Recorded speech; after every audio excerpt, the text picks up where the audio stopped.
નમસ્કાર, મારું નામ છે જયા ઠાકોર।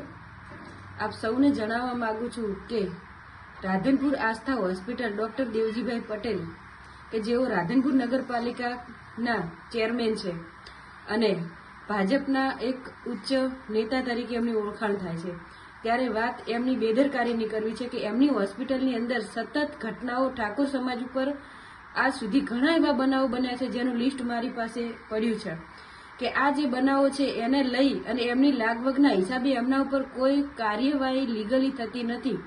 હાલમાં પણ હમણાં તાજેતરનો એક બનાવ બનેલો છે કલ્યાણપુરાના વહુ અને ભાડિયા ગામના દેવાજી ઠાકોરની દીકરી પાર્વતીબેન સાથે કે જે સગર્ભા 3 મહિનાના હતા અને એમની સાથે જે ઘટના ઘટી છે, જે બાળક એમના બેદરકારીથી એમનું બાળક ખોયું છે, એમના જીવને જોખમમાં મૂકવો પડ્યો છે, ત્યારે એ ડોક્ટર ઉપર કાયદેસરની કાર્યવાહી કરવામાં આવે એવી માગણી અમે વારંવાર રજૂઆત લેખિતમાં મૌખિકમાં એસપી સાહેબ પાટણ અને રાધનપુર પીઆઈ સાહેબ જોડે ગયેલા છીએ, રજૂઆત કરેલી છે, છતાં હજુ સુધી એ લોકોને છાવરવામાં આવી રહ્યા છે।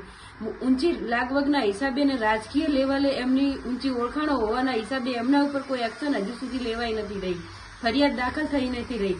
ત્યારે હું સમગ્ર ઠાકોર સમાજના ગુજરાત અને રાધનપુરના આજુબાજુમાં વસતા તમામને કહેવા માંગુ છું કે આ એક દેવાજી ઠાકોર ઉપર બનેલો બનાવ નથી, સમગ્ર સમાજ આપણા પોતાના ઠાકોર સમાજ ઉપર બનેલો બનાવ છે। તો સૌ સાથે મળી અને આ દેવાજીને સાથ સહકાર આપવા વિનંતી કરું છું।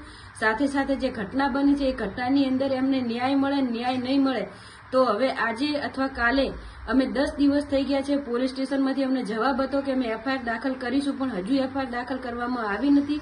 એના દિવસો વીતી ગયા છે, અમને સાવરી રહ્યા છે। તો હવે અમે જ્યુડિશિયરીનો રસ્તો પકડી રહ્યા છીએ। અમને જ્યુડિશિયરી પર પૂરો ભરોસો અને વિશ્વાસ છે કે અમને ન્યાય અપાવશે।